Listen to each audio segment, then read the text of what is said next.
여러분 안녕하십니까? 이 시간 시대의 소망 9장에 관해 살펴보고자 합니다. 9장의 제목은 투쟁의 시절입니다. 사람이 어떤 일을 결정하는데 영향을 주는 4가지 권위가 있습니다. 첫 번째는 문화입니다. 이것의 의미는 모두가 그렇게 하니까 라는 뜻입니다. 두 번째는 전통입니다. 이것의 의미는 지금까지 그렇게 해왔으니까 라는 뜻입니다. 세 번째는 이성입니다. 이것의 의미는 그렇게 하는 것이 합리적이니까 라는 뜻입니다. 네 번째는 감정입니다. 이것의 의미는 그렇게 하는 것이 옳은 일처럼 느껴져서 라는 뜻입니다. 사람이 의사를 결정할 때마다 이 4가지는 큰 영향력을 행사해 왔습니다.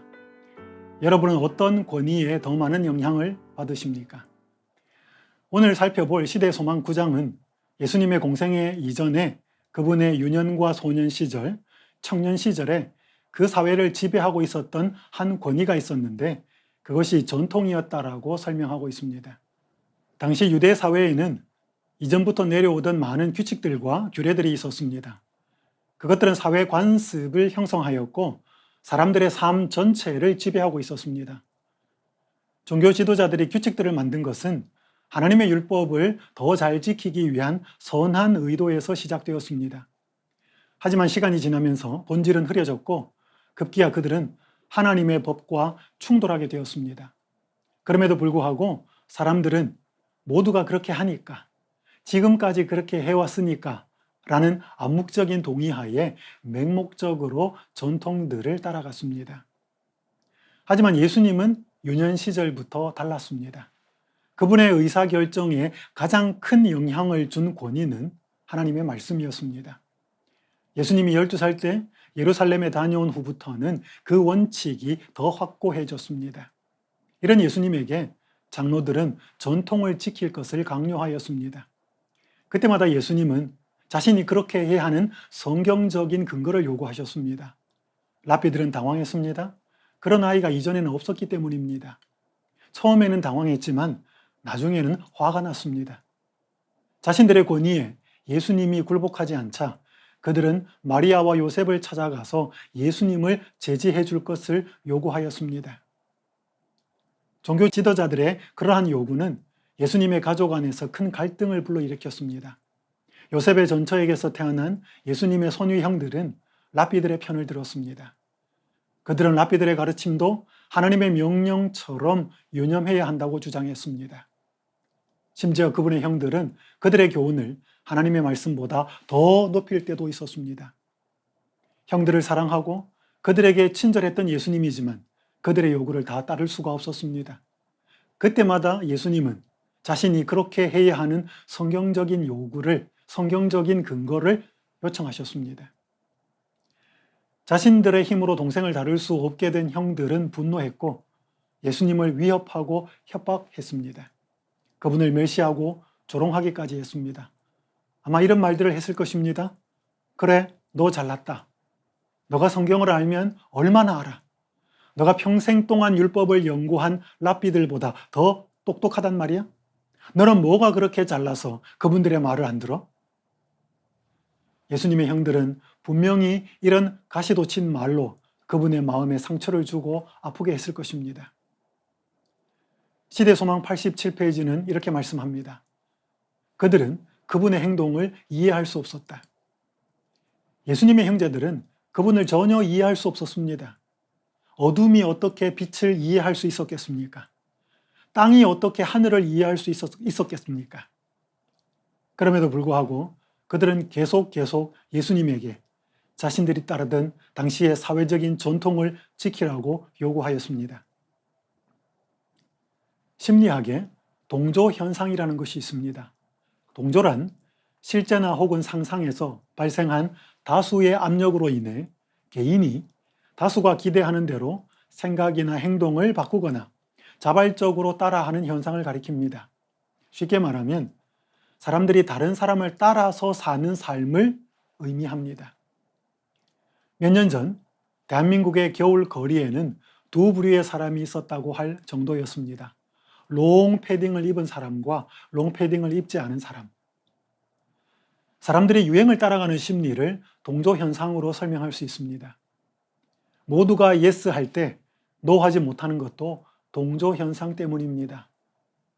이스라엘 백성들이 가나안 땅에 정착한 뒤에 하나님께 사무엘에게 왕을 달라고 요구한 것도 일종의 동조 현상이었습니다. 사람이 남들과 같은 삶의 틀 안에 살면은 안정감을 느낍니다. 그런데 그 틀을 벗어나면 왠지 불안해집니다. 문제는 그런 삶의 틀을 자신도 모르게, 알게 모르게 다른 사람의 삶에 강요한다는 것입니다. 예수님 당시 종교 지도자들이 그러했고 예수님의 형제들도 그러하였습니다. 그분이 전통에 맞추어 살아야 한다고 강요했습니다. 마치 그것이 하나님의 율법, 하나님의 법처럼 말입니다. 시대소망 88페이지에는 이렇게 기록하고 있습니다. 예수께서 형들로부터 오해를 받았던 것은 그분이 그들과 같지 않았기 때문이었다. 그분의 표준은 그들의 표준이 아니었다. 여러분, 다른 사람들과 똑같이 살아야 잘 사는 것이 아닙니다. 예수님은 당시 종교 지도자들과도 그분의 형제들과도 같지 않았습니다. 달랐습니다. 그들의 표준과 예수님의 표준은 달랐습니다. 예수님의 형제들의 표준은 사람이었고 예수님의 표준은 하나님이셨습니다. 예수님의 형제들의 표준은 사람이 만든 규칙들이었고 예수님이 중요하게 생각한 표준은 하나님의 권위로 주어진 그분의 말씀이었습니다. 당시 랍비들의 말은 대단히 화려했지만 삶은 사랑을 보여주지 못하였습니다. 하지만 예수님은 신앙이 성전이나 회당을 벗어나도 진실하다는 것을 몸소 실천하고 보여주셨습니다. 예수님은 친절했고 따뜻했으며 참으로 이타적이었습니다. 예수님은 공생애 이전에 단 한 번의 기적도 행하지 않으셨지만 사랑의 말과 따뜻한 친절한 행동으로 이미 사람들에게 하나님의 일을 행하고 계셨습니다. 예수님의 이러한 이타적 삶은 이기적인 종교 지도자들에게 끊임없는 책망과 견책이 되었습니다. 사탄은 그런 예수님을 가만두지 않았습니다. 때로는 랍비들을 통해, 때로는 형제들을 통해 괴롭히고 모욕을 주었습니다. 디모데후서 3장 12절은 이렇게 말씀합니다. 무릇 그리스도 예수 안에서 경건하게 살고자 하는 자는 박해를 받으리라. 성경의 역사와 교회의 역사는 이 말씀이 진정으로 사실이었다는 것을 잘 보여주고 있습니다. 뿐만 아니라 이 말씀은 지금 시대에도 적용이 됩니다. 만약 신자가 하나님의 말씀대로 진실하게 살려고 애를 쓰면 반드시 사람들의 반대를 당하게 되어 있습니다. 지금도 안식일을 똑바로 지키겠다고 애를 쓰면, 지금도 열심히 하나님의 복음을 전하겠다고 노력하면, 지금도 건강개혁을 올바로 실천하겠다고 결심하고 선언하면 얼마나 많은 반대가 교회의 안팎에서 일어나는지 모릅니다. 혹 여러분께서 사시면서 자신의 잘못으로 인한 시련이 아니라 하나님의 뜻대로 살아서 겪는 시련과 고난이 있으십니까? 만약 그렇다면 여러분은 기뻐하시기 바랍니다. 왜냐하면 하나님의 사람이기 때문에, 하나님으로서의 사람으로서 받는 고난이기 때문에 그렇습니다. 예수님은 당시 사람들에게 유별난 사람, 꽉 막힌 사람, 이해할 수 없는 사람으로 보였습니다. 왜 저렇게 살지? 꼭 저렇게 하나님을 믿어야 올바로 믿는 걸까? 혹 여러분은 이러한 말들을 주변에서 들어보셨습니까? 아니면 누군가에게 이런 말들을 해보셨습니까? 우리는 자기의 생각이나 보편적인 신앙 기준과 맞지 않는다고 해서 함부로 다른 사람을 판단해서는 되지 않을 것입니다. 우리는 타인의 상황을 잘 모릅니다. 그러나 우리가 분명히 아는 것은 사회적인 관습 대신에 하나님의 뜻대로 살려고 노력하고 애를 쓴다면 반드시 고난과 시련이 이르러 온다는 것입니다. 공생애 이전에도 예수님은 전통 위에 하나님의 말씀을 두셨기 때문에 가정 안팎에서 수많은 비난과 모욕을 당하셨습니다. 하지만 그때마다 그분의 입에서 나온 대답은 공통적으로 기록되었으되라는 말씀이었습니다. 예수님이 옳지 않은 일에 동참하지 않고 형제들이나 친구들 그룹에서 빠져서 때때로 그가 비겁한 자라고 하는 비난을 들을 때가 있었습니다. 그때 예수님은 욥기 28장 28절로 답을 주셨습니다. 주를 경외함이 지혜요 악을 떠남이 명철이니라. 그분은 사람들에게 악에 동참하지 않는 것이 지혜이고 명철이라고 답을 하셨던 것입니다. 예수님이 도량이 없고 속이 좁은 사람이라는 비난을 받을 때가 있었습니다. 그때 예수님은 시편 119편 9절과 11절로 답을 하셨습니다. 청년이 무엇으로 그의 행실을 깨끗하게 하리이까? 주의 말씀만 지킬 따름이니이다. 내가 주께 범죄하지 아니하려 하여 주의 말씀을 내 마음에 두었나이다. 그분은 하나님의 말씀을 지키며 순결하게 살다가 사람들로부터 그런 부정적인 평가를 받는다면 기꺼이 감내할 것이라고 답을 하셨던 것입니다. 예수님은 또 왜 그렇게 유별나느냐는 비난을 들을 때가 있었습니다. 많았습니다. 그때 그분은 시편 119편 1절에서 3절로 답을 하셨습니다. 행위가 완전하여 여호와의 율법을 따라 행하는 자들은 복이 있으며 여호와의 증거들을 지키고 전심으로 여호와를 구하는 자는 복이 있도다. 참으로 그들은 불의를 행하지 아니하고 주의 도를 행하는도다. 그분은 여호와의 율법을 순종하는 자가 진정으로 복이 있는 자인 것을 알았기 때문에 자신은 그 길을 선택했다고 답을 하셨다는 것입니다. 예수님이 나사렛의 젊은이들이 추구하던 즐거움에 참여하지 않는다고 비난을 받을 때가 있었습니다. 그때 예수님은 시편 119편 14절에서 16절로 답을 하셨습니다. 내가 모든 재물을 즐거워함 같이 주의 증거들의 도를 즐거워하였나이다.